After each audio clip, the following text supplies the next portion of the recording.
আপনাদেরকে স্বাগত আরও একটি নতুন ভিডিওতে, যেখানে জমে উঠেছে আইপিএল 2024-এর পয়েন্টস টেবিল। যেখানে কোয়ালিফাই করার জন্য চলছে আইপিএলের টিমগুলির মধ্যে দুর্দান্ত লড়াই। যেখানে এদিন কেকেআর দলকে পাঞ্জাব কিংস লজ্জাজনকভাবে হারিয়ে পুরোপুরিভাবে বদলে দিল পয়েন্টস টেবিলকে।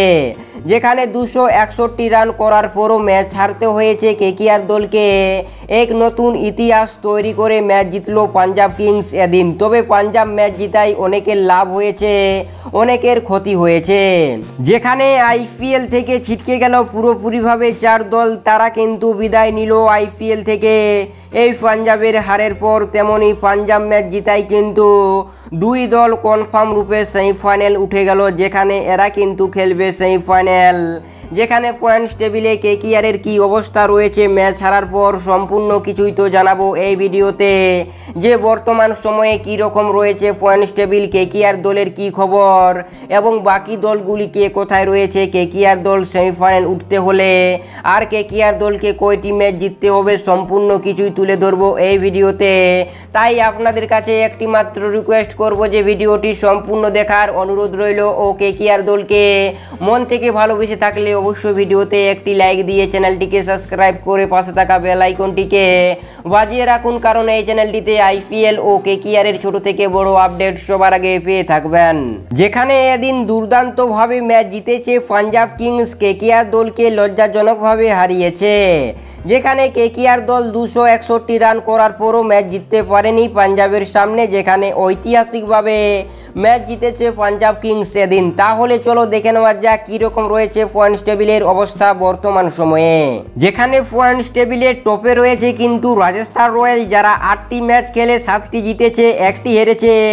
এই সঞ্জু স্যামসনের টিম কিন্তু দুর্দান্ত এবছর খেলছে, তারা শুধুমাত্র 1টি ম্যাচ হেরেছে আর পয়েন্টস টেবিলের টপ স্থানে রয়েছে তারা। যেখানে তাদের রয়েছে 14 পয়েন্ট এবং তারা কনফার্ম রূপে এবছর প্লে অফসে উঠতে চলেছে। তার পাশাপাশি দ্বিতীয় স্থানে রয়েছে কেকেআর দল, যেখানে তারা কিন্তু 8টি ম্যাচ খেলেছে, 5টি ম্যাচ জিতেছে, 3টি ম্যাচ হেরেছে। তাদের পয়েন্টস রয়েছে 10 এবং তাই কিন্তু তারা পয়েন্টস টেবিলের দ্বিতীয় স্থানে রয়েছে। যেখানে পাঞ্জাবের সামনে ম্যাচ হারার পরও কেকেআর দল পয়েন্টস টেবিলের দ্বিতীয় স্থানে রয়েছে। তার পাশাপাশি 3 নম্বরে রয়েছে সানরাইজার্স হায়দ্রাবাদ, তারা কিন্তু 8টি ম্যাচ খেলেছে, 5টি জিতেছে, 3টি হেরেছে, পয়েন্টস রয়েছে 10, তাই কিন্তু তারা তৃতীয় স্থানে রয়েছে। যেখানে কেকেআরের থেকে প্লাস পয়েন্ট কম থাকায় কিন্তু তারা তৃতীয় স্থান অধিকার করেছে এবছরের পয়েন্টস টেবিলে। তার পাশাপাশি 4 নম্বরে রয়েছে লখনৌ, তারা কিন্তু 8টি ম্যাচ খেলেছে, 5টি ম্যাচ জিতেছে, 3টি হেরেছে। যেখানে কেকেআর ও হায়দ্রাবাদের থেকে প্লাস পয়েন্ট কম থাকায় তারা কিন্তু 4 নম্বরে রয়েছে, পয়েন্টস রয়েছে 10। যেখানে 5 নম্বরে সিএসকে 8টি ম্যাচ খেলে 4টি হেরেছে, 4টি জিতেছে। 6 নম্বরে রয়েছে দিল্লি, 9টি ম্যাচ খেলে 4টি ম্যাচ জিতেছে, 5টি ম্যাচ হেরেছে। 7 নম্বরে রয়েছে গুজরাট, 9টি ম্যাচ খেলে 4টি ম্যাচ জিতেছে, 5টি ম্যাচ হেরেছে।